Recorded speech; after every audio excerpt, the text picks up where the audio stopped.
Welcome back to the 5-Star Podcast. Glad to be back. Happy New Year, everyone. Happy New Year. Happy New Year. What's up? I got myself Steve here. Go around, introduce yourselves. Richard with And Winston. Yeah, and Oh, I'm Kenny. Kenny. Yeah.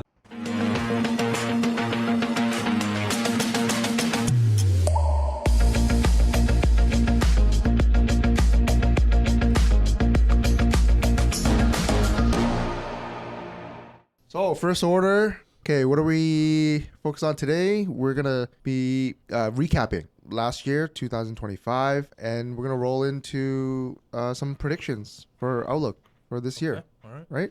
Sounds Great. good? Yeah, it's a good way to start the year.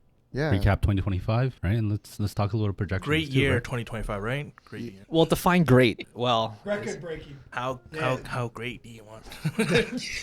Well, let's talk about a little bit from your own personal experiences, guys. So what did you see with your clients? The level of business that you generated in 2025. How was it compared to the previous years?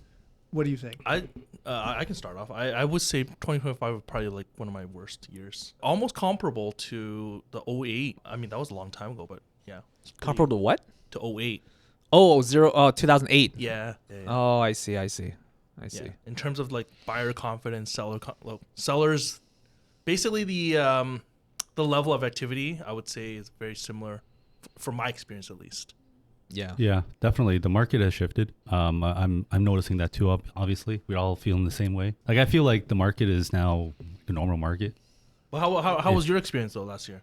Honestly, like I had to work extra hard to equal like the same amount of volume of deals and fraction of my pay. Oh. So overall less than I made less money, yeah, 24. but deal wise, it was about the same. It's okay. There's no sympathy for us, man. Small violins for Yeah. realtors out there. Yeah, nobody cares about Nobody us. cares. Yeah. We're just like the scum.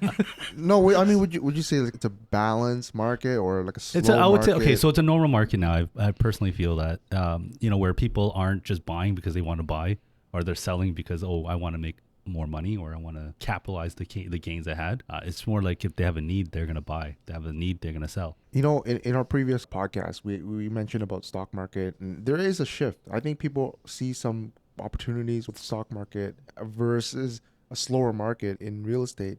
And because of the renters, there was a cap on international students, so there was a drop off on the rentals. So that really took away some of the confidence of investors for condos, at least. Yeah, no, I agree. Like, I mean, I saw a lot of tenants that I've been dealing with for years not really wanting to move.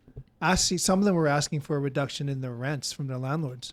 Mm-hmm. And obviously, this is a market where you want to keep a good tenant. So some landlords were doing that. But definitely the rental demand, as well as some prices I saw personally, were not the same. But for sure, on the listing side, for me personally, there was listings that I thought would go a lot faster, but it didn't. It sat on the market for a while. Mm-hmm. Do you know what they actually call last year? Toronto Star, they call it the Great Slowdown. The 25-year low. That's what they called it. Slowdown? They coined it. Wow. Well, they gave a name to it. Yeah, they coined it. Well, I mean, I think we would all agree, definitely 2025 was a challenging year for some listings. I know there were some listings that went really fast in some areas that are still hot, but for the most part, I What never area is that? seen buyers take this much time in making a decision. Yeah. And some of the lowball offers that I was getting for some properties, couldn't even believe it. It's crazy. It was, yeah. like the amount of lowball offers that I had on some of my listings were like insane. And people had the audacity to just try it. And when we're like, yeah, we can't accept it, they're like, do you know what kind of market it is? Do you remember? Yeah, you wouldn't do the same if I was a buyer. If you were a buyer agent, I would do the I same. advise my buyer Yeah, agents to exactly. do the So it's same. just the way it is. Do It you is. remember when's the last time there were multiple offers? There Or- still or- are. No, there still are. still Or are. they try to force it by lowering the No. price. Like there were some that were like really high quality listings. They were listed right. The quality of the house was just so much higher than everything else that it sold in 7 days. Oh, you're right. Like I think some of the unique properties, lofts, Oh, nicely you know what? staged. So one of the houses that like my client saw, it was all the way in Oshawa. They had a in-house, like they built like a really nice sauna, in-ground pool. Everything was like landscape proper, massive walk-in closet in the master. It was beautiful, and it sold 7 days. Multiple offers? Multiple offers. See, but the thing is, how many offers, right? So we're used to seeing. Remember back in the day when you'd be like 18 offers, Yeah. 20 offers, 30 offers. Back in the day, that would have got Back like in the day, it was 30. like 2 years ago. That 3 Yeah. years ago. Well, but now, The good I old mean, multiple offers I've seen in my experience, 2 offers. I think that one got 3. 4 or 5. Yeah. Can I ask anyone, do you recall when the decline started from your experience? What do you mean, like 2025? I would say it started sliding even earlier. Are you talking about Wait, when where- the realist? yeah. Yeah, what are you talking What about? are you When it talking started about? Like, sliding yeah. from the peak? From the peak? From the If peak. that's the question, that's 2022 after they raised the interest rates, right? Yeah, Yeah, That was the announcement. that was it was March 2022. correct. Yeah, Yeah, yeah, I remember that. was that your question? Yeah, Kind pretty of. much. It is now. It is now. It is now. It is now. No, I think you were. No, what was your real? What was your original I thought? think you were alluding Like, to the. No, I was saying like when it started. Kenny was Like correct. the actual slowdown. Yeah, like the actual full-on slowdown from this. So the when peak. like I mean from like the hot seller market to starting to cool down. Is Right. that what you're asking? Okay, yeah, March 2022. Yeah. When the first when the first interest rate Without hike doubt. happened. Yes. We did that to ourselves. We had to, right? Yeah, no, I felt it was maybe 2023. No. 2022 was it was starting to drop during the summer of that, man. Once they started raising the interest rates, there was Yeah. nobody buying it. Well, there was, There was. but the It was going up 0.5% every 3 months. It was it insane. was slowing down. It was slowing down, and For sure. people are not bidding anymore. Do you guys remember when did Trump take office? Was that I think- 2023 as well? I think he No, he took in office this year. January, right? Took Are you office talking this about year, his first term? Or or sorry, a year ago. A year ago. Was Yeah. it January that he took? Yeah, it's January. Yeah. Yeah, it was 2024. Okay, so it was kind of a softening market because of the Oh interest no, rate. no. He actually took office in 2025 January. Yeah, a year ago. Okay, so he got elected in 2024. Yeah. Yeah, he won in November, I think. Yeah, but So- the market didn't start going down until after that, right? So tariffs, a huge part of it. Yeah. So when he got elected, it took a few months before we saw that trickle effect in our economy and ultimately our real estate market, right? That was the biggest influence for our market this year or past year was politics. I was once Trump hit the tariffs and like everything slowed down for us. Our economy kind of went to shits too. It was already kind of going that way anyways before Trump. For me, at least, I think a lot of the effect I really felt it when they capped the international renters, like the students, and then the rent rates really dropped. That's a first indicator for me that Do you recall when the cap was? I Was think it was it made was by Trudeau? early Yeah. 2025. Was it Trudeau at the time still? Not Carney. It was right before he resigned, I think. Like, Oh yeah, he just wanted to give us another kick in the nuts before before we like see you later. before dating Katy Perry. What a life. Yeah, so 2025 wasn't the best. It's another year. topic, man. Yeah. Trudeau and Katie Perry. I mean, okay, so the first part of the year was actually decent. I mean, January, February to March, right, was fine, and then April hit when the tariffs, like the retaliation Yeah. tariffs hit. Then everything really went south. Because I found that the markets, like the stock markets, also went south, and I found that the recovery started happening around June, right when the market kind of rebounded back. Do you guys remember this? Yeah, it was like in May or June. It was around June when Yeah, it everything bottomed kind of out, like yeah. well bottomed around like probably May, Mm-hmm. and then it started to go back up when Trump's like buy. He sent that Twitter feed out. He's like buy. The Trump coin or The Trump coin.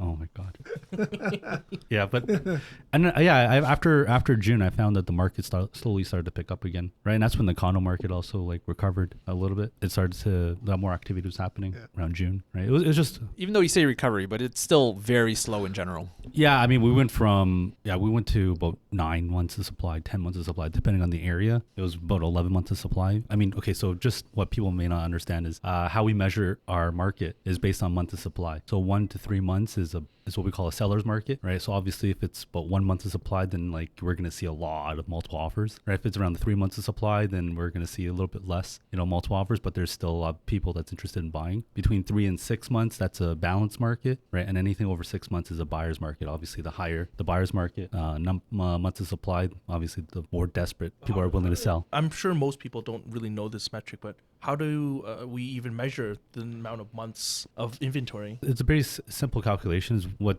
the supply is minus the amount of demand, how many buyers there are. Basically, if you had no inventory that came on the market, right, it basically would take say 11 months to get all the inventory sold. Okay, yeah. Right, that's what that would mean. So yeah, like when we were around like 10, 11 months of supply for condos, that was pretty bad, right? Everyone was like dumping their condos because all the investors were like, oh my god, I'm losing all this money. I can't, I don't want to keep it anymore. I'm losing money on the monthly rent and I'm losing money on my actual property value. Why am I holding on to it? But there's also a flood lot of pre-construction coming online. So there's a wave of condos finishing and being registered. And there's a couple of effects where when they all come to market, they're looking for renters and the market's not there. So there's an increased supply. The process of trying to find a brand new tenant, such a high risk, right? In this market, you don't know if they're going to be a good tenant, bad tenant. Are they going to pay? Do they have a job? Will they continue to pay? So I think a lot of the, the mindset out there for some landlords who are forced in that position where either give them a couple $100s off or start from scratch. What would you do, right? And if you have a good tenant, then it kind of makes sense. I mean, on the topic too, are you guys seeing your lease listings go around the same time frame, or is it taking longer? Are you lowering rates? It's definitely What's taking happening? a lot longer. Definitely. So I had a couple of lease listings on the market. We were getting showings, but all the offers we were getting were well under list price. This is a lease, like Even the offers. well under. And I can see some landlords who are sort of pushed against the wall in that position where they just got to take it because it's been vacant for 6, 7, 8 months. Wow, that's huge. You've got to do something, right? So I understand sort of the sentiment there. But I mean, when it comes to tenants though, I tell my clients, listen, it's still worth waiting for the right tenant. It doesn't matter. If you can hold out because it's worth it in the end than having to deal with the tenant that's going to give you all these problems. And do you know what I mean? So it's worth waiting if you can. Definitely. I find that the rental market has actually rebounded back a lot more since October, November. It started to rebound back a lot more. Everyone's going back to work now. So everyone's trying to move back into the city from outside the city. So I find that the rental numbers are actually, I see it kind of dissolving pretty quickly now. Although you have lease listings that are still sitting, because if it's priced too high, then it's like anything else, right? Would you pay too much? Circle back to the demand from international students, because I remember getting a lot of offers, inflow of people coming in for school, for work visa. Definitely international students had a big impact on the rental market, but also people were leaving the city, right, to go elsewhere, Waterloo, Leaving Toronto, you mean? Yeah, but I don't know, like what are you seeing on the buying and sell side? Like, are you seeing a lot more volume on the buying and sell side? Of course not. Less activity. Yo, we were talking about the 25-year low. Like last year, 2025, we had 62,000 sales in the Treb, right? That's pretty low. Because in 2021, let's just say around the peak, it was 121,000, right? So we're at like half. So half the volume of sales change. Oh yeah, from 2024 it dropped, yeah, but 2024 was also like a really slow year, so it dropped even more than that. Yeah, so from Treb Market Watch, so year over year, December 2024 was 4,056 transactions, number of sales, versus December 2025, this last month, was 3,697. So down 8.9%. Yeah, we're down. So no. So So answer your question. Your answer. Less sales, less activity. Market is not doing well. Yeah, you're right. It's not selling as fast as it was, right? Because there's no more FOMO buying, right? FOMO buying was a big factor. No more FOMO, man. FOMO's gone, No, it's right? I mean, it was gone like 2 years ago. But the FOMO was kind of fueled by investors. Do you guys agree? Like some investors were in the market. No, there's a lot of end users that are FOMO too. Yeah. Yeah, a lot of Because- end users. Yeah. Like the townhomes, when people move up, those are not investors. They're just normal people. But when you say like things are slow, I mean, there are certain segments that are worse than others. I mean, obviously the condos have dropped the most. Condos had obviously the biggest effect. Yeah, I mean, they have it was the like most- news news The everywhere. most supply, Yeah. Detaches are not too bad. They still drop, but they're not too bad. I still find that the inventory is around like 5-6 months of supply, so they're relatively in that balanced market range. They're not in a buyer's market range at all. It doesn't feel like a balanced market. It feels more buyer. kind of. Yeah, you're right. Even though the transactions are happening, I find that the prices are nowhere close. So all the transactions, they're always under asking price. That's what I'm seeing right now. Yeah, I mean, okay, our mindset is still shifting. Like a lot of people are still adapting to the new market that we're experiencing now. I mean, if you're so used to a seller's market, Yeah, I know. then of course this is going to feel like a It's a bit of a buyer's shock, market. man. This is a shock. Yeah. Because it just turned the tap just shut off. Yeah. It's going to take some time for people to adapt to like what is normal, right? And this is normal, right? You can find a property, you can go shopping for a property, you can still sell your property within 3 months, right? As long as you have it priced correctly. If you have it priced way too high, then it's going to sit on the market for extremely long time. One other thing that I also noticed too, from my experience, is a lot of buyers, they're willing to pay a certain amount, but a lot of the times they're restricted by lenders. in terms of like what they're actually willing to give. So sometimes they have no choice but to lowball because their affordability has gone down as well. Yeah, well, I mean, that's always been the case. But we did have rate reduction in 2025. So affordability actually went up, but it's just buyers are not out there. Here's an interesting fact from 2025. The average selling price for homes, average, was 97% of ask price, right? So on average, people got 3% off the asking price. That's a good stat, right? It's a very good stat. That's actually really good. Yeah, when you look at it like that, that doesn't seem so bad. Yeah, I mean, like you have to price it relatively close You to where the have market is. you have to price it really well, or you're not going to get people. Otherwise, you're going to be sitting on the market. So if it's, let's say, 5-10% over, right, then you're probably not going to get any volume of showings. Or if the showings are happening, they're not really serious. And here's another stat. Of all the properties that listed in 2025 for sale, only 53% sold. So that means like almost more than half did not sell. Okay, so does that count relisting? Because relisting was very, very common this year. True, but you're not supposed to relist anymore. You're supposed to just do the price change now. So who knows if people are Oh, no. There's a that. lot of people that relist just to refresh the days on market. I'm guilty of that. I had to relist a couple times just to refresh the listing. But that sounds correct though, doesn't it? Half the properties don't sell. Only 53% sell, and then the rest do not sell. It sounds right because there's probably 50% of the market is It sounds overpriced correct. anyways. That's what I was gonna say. So Yeah, it sounds correct. Oh, It's they're not that they still want- thinking it's like 3 years ago. So you know what I mean? some want to have a higher price because they feel like, oh, 2022, 2023 was Yeah. better. Some actually need because they can't sell if it's lower than a certain price point because their equity is zero. Yeah, you're right. Because some people actually bought in at the high point where they're going to refinance or like renew their mortgage, but they're not in a position to. Now they have to offload it, so they have to regain maximum. Otherwise, they're going to walk away with negative equity. But the problem is that like they can't sell. They won't No, sell I'm because saying, they like, need a their higher mindset. price. Yeah, their mindset. They So want a if higher that's the price. case, then you know what? Like you either give the house back to the bank or you sell at a loss if you can close, right? But the banks won't let you close unless you have the equity, anyways, or unless you put the money into the house, right, to close, right? So it's a difficult situation in 2025 for Yeah, sure. the for a negative lot of equity people. actually happens also with the pre-construction where they've assigned their unit. They've already assigned it at a lower price, and they're still stuck with Like a a mortgage. difference, a mortgage. I mean, like a lot of people is taking a loss. I mean, it's more of a cash loss with pre-construction, I find, right? And not necessarily that they are financing like pre-construction losses. Like people are walking away from their pre-construction because of all the deposit, but they're not financing pre-construction losses. I've heard of that before because You have? Yeah.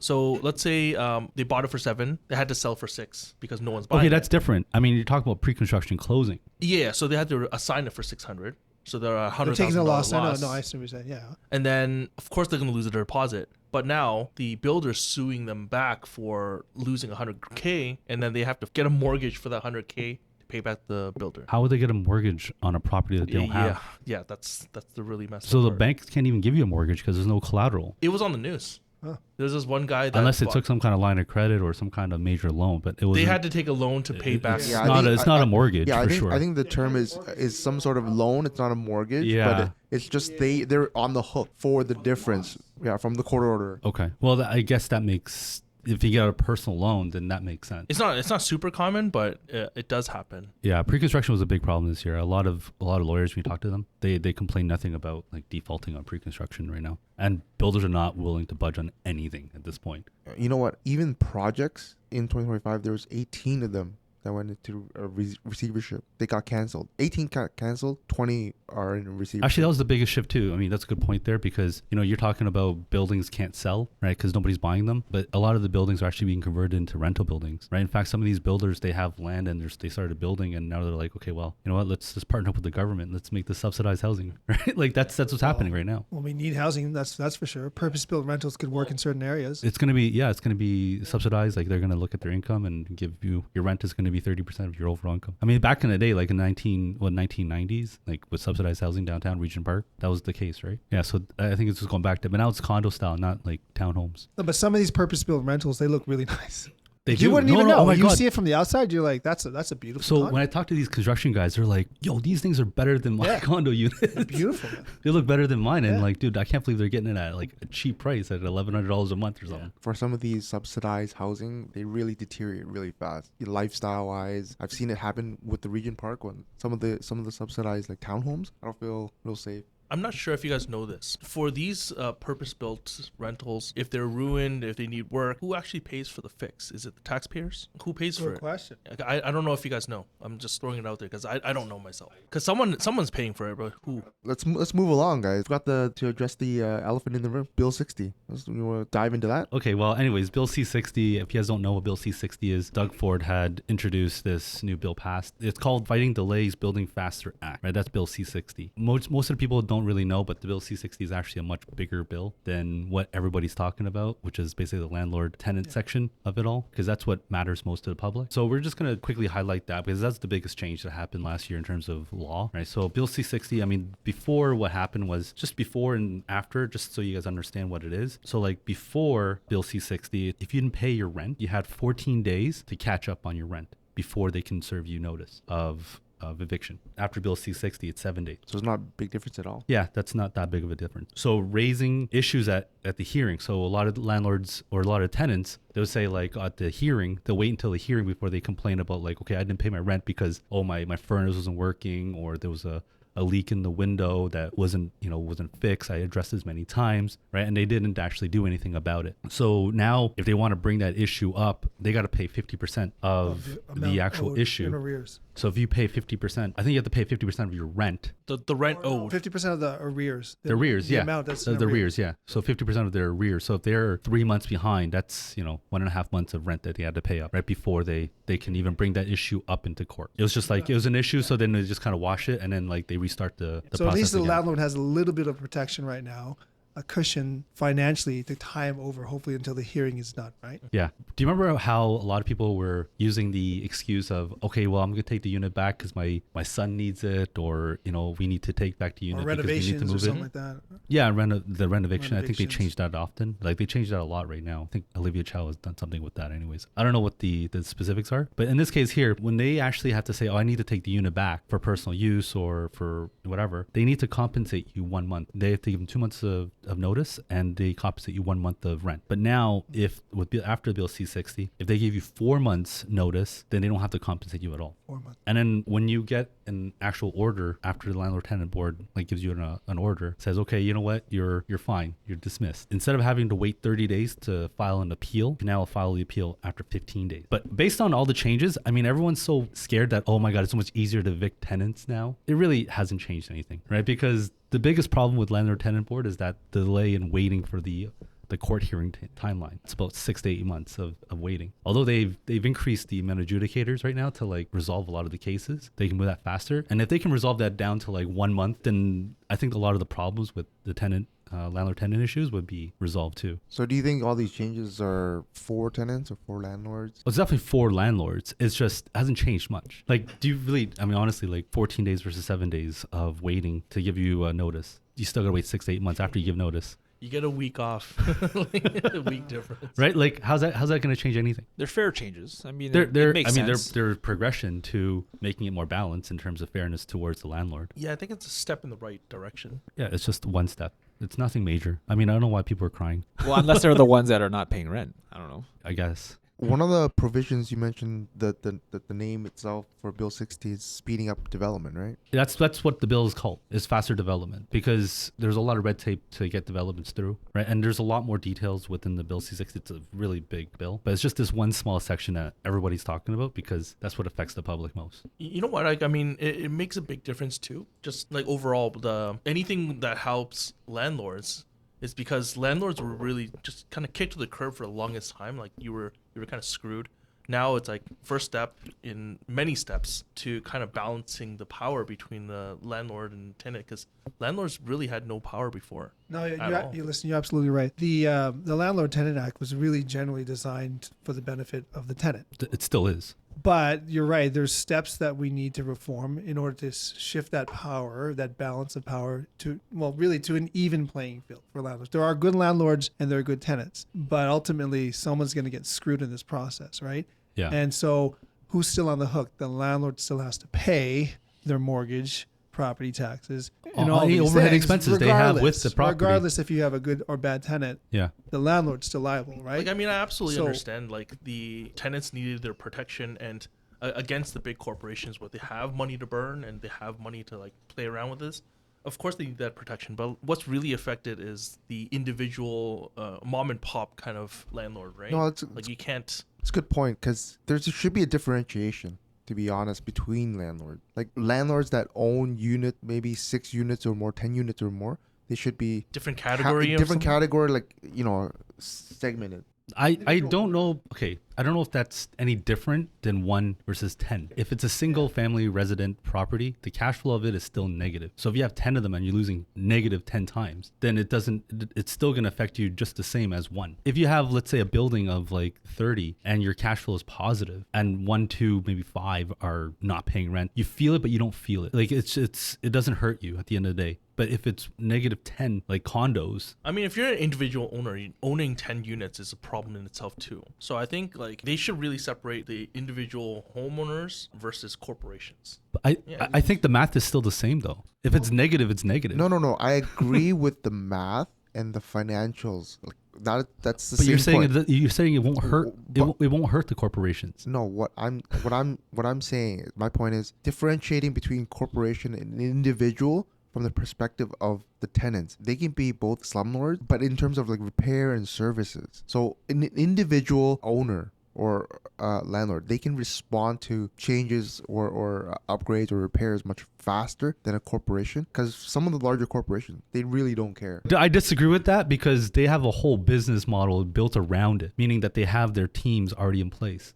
Whereas the mom and pop are struggling. They're finding, I need to find a plumber. I need to find a general contractor. I need to find this guy. I need to find that guy. Like, it's much harder for mom and But pop. you know what? Like, I mean, the point that I think I was trying to make earlier was why would you want to separate the mom and pop versus the corporations? One of the reasons is because corporations have a larger sum of money to absorb some of the losses versus the mom and pop could be like, hey, I have my own mortgage. I have one investment property. If I don't get rent from this tenant and he's screwing me, I'm paying 2 mortgages. You can own a corporation. You can have a corporation in one property I get that. under that corporation. So, right? Yeah. The rest of my point, is the corporations, they should have a separate category in terms of how they deal with tenants. Because right now, the landlord tenant board, it's just an all-encompassing one act for everyone. I think the way you guys are categorizing it with corporation versus Because mom commercial and pop, tenancy is different from residential tenancy. yeah.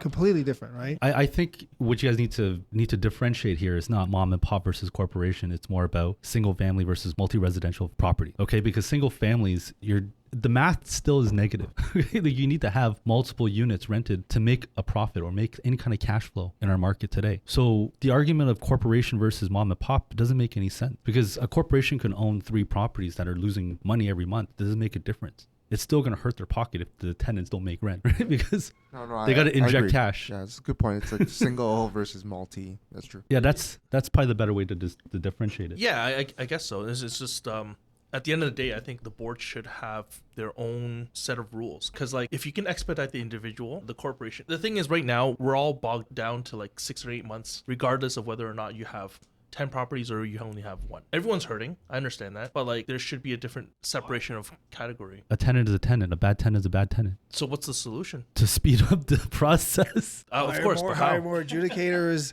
Are you trying to make it easier for corporations or less easy for corporations to evict? Easier for the individual. You say the mom and pop. It's easier for the so to expedite the process for the small landlords who have 1 property, 2 properties, should be a different category than So wouldn't- the.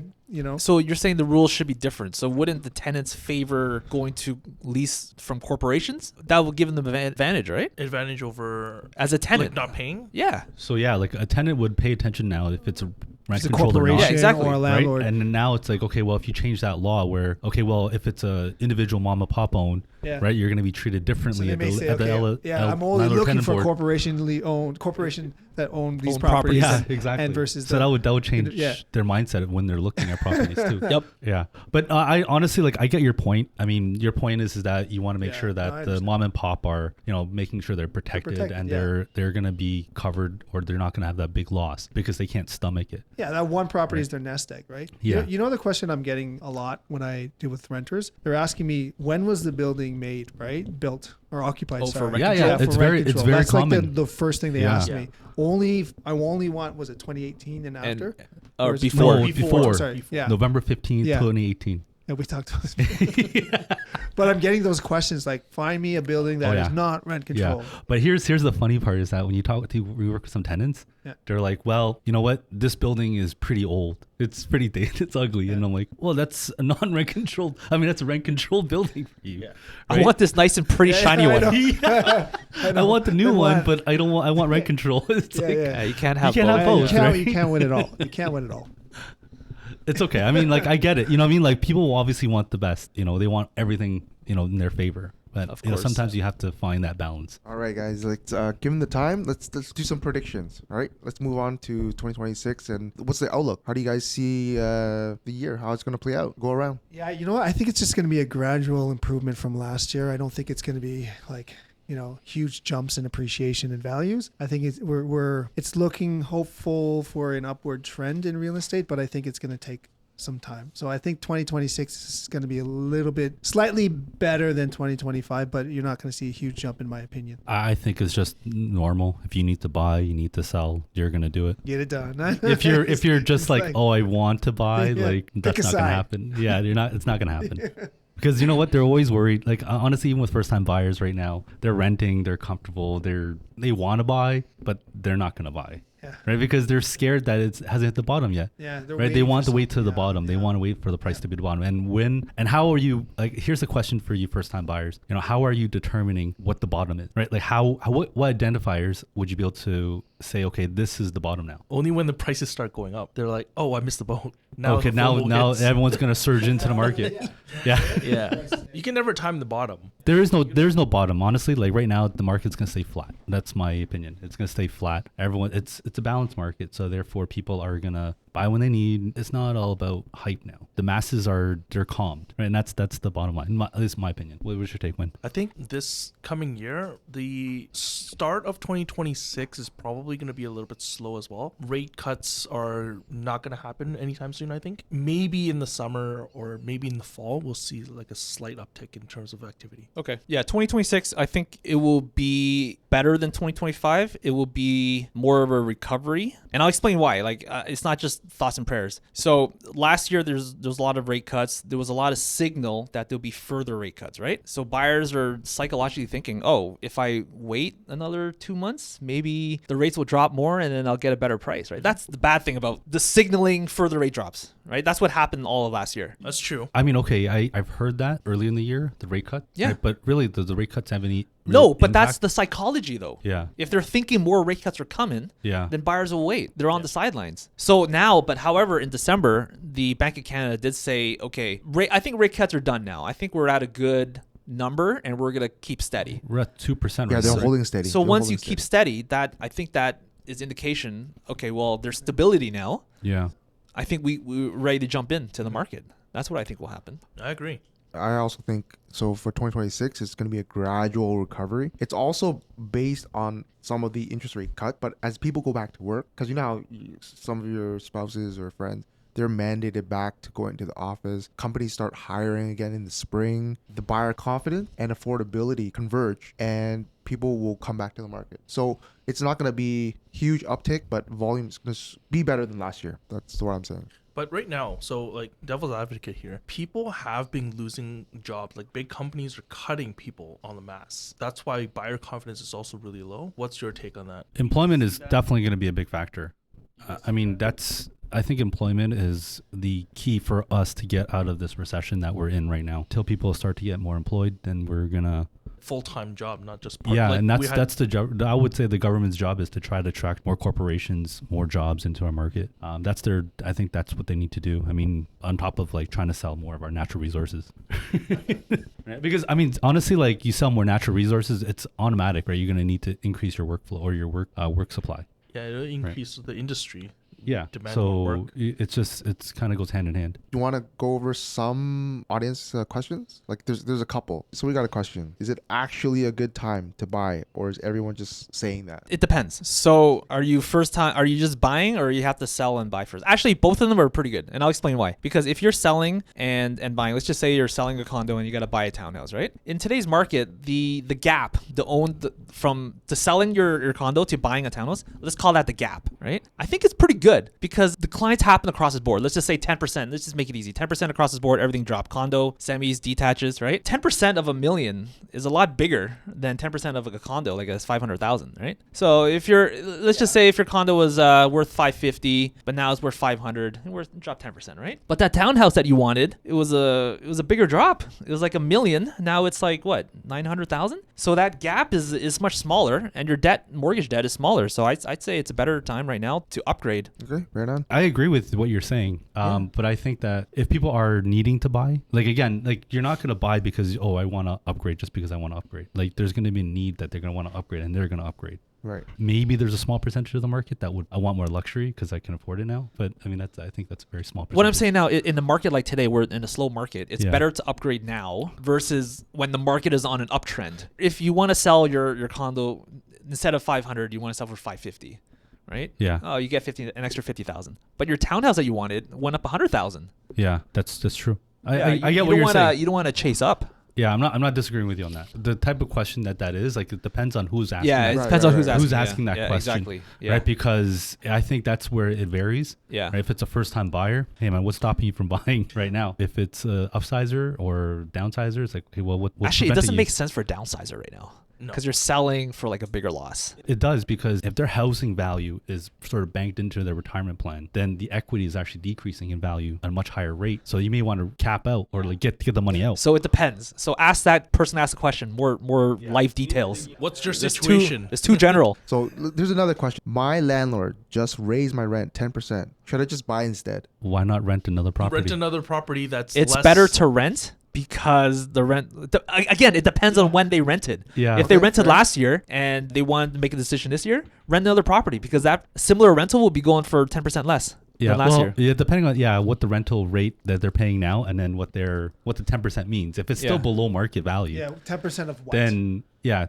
it's still worth keeping it. Yeah. Some Right. some tenants will just stay too, because 10% might not really break the bank, right? So fine, you want 10%, fine, I'll give it to you, right? To be honest, I mean, if you're paying $1,800 right now, Yeah. what's 10%? That's $180. Yeah. So you're still under 2,000, right? Like that's not that bad. So on another note, like I mean, if you can afford to buy something and you're sick of paying rent, what's stopping you from buying something that's undervalued right now, like a condo, for example? right? Well, I think the question is can you afford to buy? Affordability. It depends on the person. Because some of them, listen, they're tenants for a reason, right? And they're saving to become an actual homeowner. So that might take a few years. So it depends on what stage in their life they're in, right? In terms of that. But Yeah, 10% of what though? But why would- That's what I'm huge. saying. Why would a landlord raise their rent 10% in a slow market? I don't understand. It may be because they may be paying well below market, and then they may need to increase it 10%. You're assuming they really undercharge from the beginning, and they're just trying to catch up. Yeah, are they in a rent-controlled building or rent-controlled property versus a non-rent-controlled property? That's true. You can't raise 10% in a rent-controlled property. Yeah, I Yeah. think that question really depends on what are you paying and what are you living in and what the situation is. It's hard for us to just Yeah, say, we like, need more information. Again, Yeah. Fair Yeah. question, whoever posed that question. I need your T4, man. I need more information. Jeez. That's the best advice. Hey, be more specific with the questions. Well, you know what? I would say consult with a professional like one of us, right? And then we can give you our take on it, and we will ask you more questions around it. Once we know the situation, then we can give proper advice. It's probably the best way to go about it. For 2026 for our buyers and sellers, what sort of advice do you want to leave them with, or some words of wisdom? Open question. Yeah, start it off, Rod. Oh, okay. Well, I'd say in terms of the selling, for the sellers, I think it's very imperative to be realistic with your list price, obviously. Listen to the market. The market doesn't lie. What people are willing to pay, they'll let you know. So if you have expectations of a stronger market in years past, maybe you should look at the stats and go over with the real estate professional what comparables are selling for, what the demand is right now for your area, the type of house you have. But I think it's just try to be as realistic as you can to what the market is telling you it's worth. Okay? Not what you feel it's worth, what the market actually says it's worth. Actually, as an example, last year when I did an assessment for one of my listings, it was supposed to be worth X amount of dollars. So we listed It it. was at- supposed to be? yeah, like what the neighboring Oh, homes okay, went sorry. for. You said Yeah, X, yeah. but okay. Yeah, like there's no point in saying a number anyways. Okay. But Okay. like let's say 900,000, right? No showings. It showed well. We lowered the price more and more and more. It was just hitting that point where it didn't matter the price. we weren't getting any traffic, regardless of what's supposed to be the market price. So that was just last year. Like I would say, kind of try your luck. That happens too. I'm not saying, like, look, we have to listen to what our clients want. If you want us to listen to list it at a certain price point, we will. But here's our justification of why it should be this price point, right? Yeah. So what I'm saying is, you're right. That situation can happen, but ultimately, it's the seller's decision. You know, how motivated they are to relist or lower the price or stay firm. But if you really want to sell it, listen to what's going on in the area. Yeah, I would suggest, I mean, in your situation there, I would suggest the sellers, they're not getting any showings and they feel like they're at market value. I would look at the last home sold and then ask your realtor for market stats and the adjustments of where the market is at. Yeah. Because even though everybody's asking this price here, doesn't mean that that's the market value. It could be a little lower than what you're actually expecting. And buying too is an emotional process. The buyer for that property, the last comp, may have just loved it so much that they're willing to go over what the norm is in that area, right? So my advice to buyers is you can wait as much as you want to, and that's fine. But as Richard was saying, what's the indicator of when is the right time? What is your measure of when you should jump in, right? Right, because let's give an example here. Let's just say that townhome that you're trying to sell at 900, right? And everybody in the area is selling for 900, or they've sold for 900 recent, like not even recent, like maybe like 3-4 months ago. But then you have a semi or like a detached that's selling for 900. Which one would you buy? Well, it was a detached selling for 900, and they couldn't even get it. Like some of the bigger ones were only getting for like 105 or something. So maybe then, okay, even the bigger ones is selling 105, then the adjustment should be even bigger then. Like, I mean, the 900. So I'm just they saying, like, lowered- I mean, they what did I lower would their suggest, like in that expectations. situation, if that was the case, yeah. is to consult with your realtor, right? Look at the market data, and you can come And to a it's whatever conclusion. they can stomach, right? Like Yeah. if they At if the they end of the wanted day, to is- sell- yeah. if they're motivated enough to sell, like, which they were like, hey, I'm not going to sell at this price. I'm like, I get it. Yeah, I agree. Right, Yeah. it depends on the seller. I mean, the seller, if you can stomach it. I mean, depending on the reason why you're selling too, Yeah. right? Because if you can't afford it, then you gotta take what the market gives you. Right? Yeah. But if you can hold on to it and you think it's gonna rebound, then you can wait. Yeah, no, it really depends on their motivation. And if they need to, you have to cut their losses, do it now. But my advice for buyers, I would say we've already hit the bottom. If you want to get into the market, do it earlier rather than later, especially in the spring market when more listings come to market, and beat the rush. There's more choices to come, but as affordability increases, people going back to work, you're going to face more and more competition. That's my outlook. Okay, so for the buying standpoint, make sure you can understand the numbers of why you're buying and how much you're paying per month, and if it makes sense for you or not. Right? That'll be my tip for buyers, first-time buyers or upsizers or whatever it may be. Right? But look at your monthlies and make sure it makes sense, and then make that move if it makes sense. Sellers, again, be realistic. If you want to sell, depending on your motivation, if your motivation is I can't afford this and I need to move, I need to sell, then you have to take what you got to take. So you're saying sellers? Be It's realistic. unfortunate. I feel bad. I feel bad for a lot of the sellers because they may have bought at the peak with the idea of FOMO, and now the market is adjusted. It's corrected. I think some people aren't even getting at renewal time. They're not even getting the original rate. So I think some of them are actually forced to sell just because the bank's no longer. Yeah, you go from like 2 point something to 3. Yeah, like banks is like, hey, we're not going to renew you Yeah, because yeah. your value went down. So Yeah. Also with sellers, I mean, if you're seeing your house value kind of devaluing at a very high rate, holding out for a bigger price isn't going to be good for you. Like if your if price you can't renew, you have to sell. well, that's my point, is that I know you don't want to accept the lower number or the lower price, then you have to, because the longer you wait, the more money you're going to lose, right, at the end of the day. So There's a scenario when your bank actually raises interest on renewal, and then you're like, okay, forget this, I'm gonna go shop around. Then they actually have to look at your income and your credit report, and the process restarts. It makes it even harder to renew your mortgage from another institution. Oh, yeah. if you're going to be shopping for a if you're new shopping rate. around. Got it. Yeah. Of course. Yeah. Mm. Yeah, it's a fresh application Yeah, at yeah. that point. Win, what do you think, man? Any tips? Any You guys kind of hit opinions? it all. Buyers, if you need to buy, I'd say shop around. Make sure your finances are good and know what you're buying, right? Like know the price and see if you can get a good deal. If you're a seller, unfortunately, you have to be realistic with your price. Be flexible, and if you really need to sell, just take the best offer you can. Take the best offer you can. Hey, man, that's if you're it. blind, just see. That's your advice. Just pick one. Just You close guys your covered eyes and pick everything. it. You guys covered everything. Nothing else to add except good luck, have fun out there. That's it. Okay. All right. All right, it's a wrap. All right. It's a wrap. Good first episode, 2026. 2026. Let's go. Like Right. and follow. See ya, guys.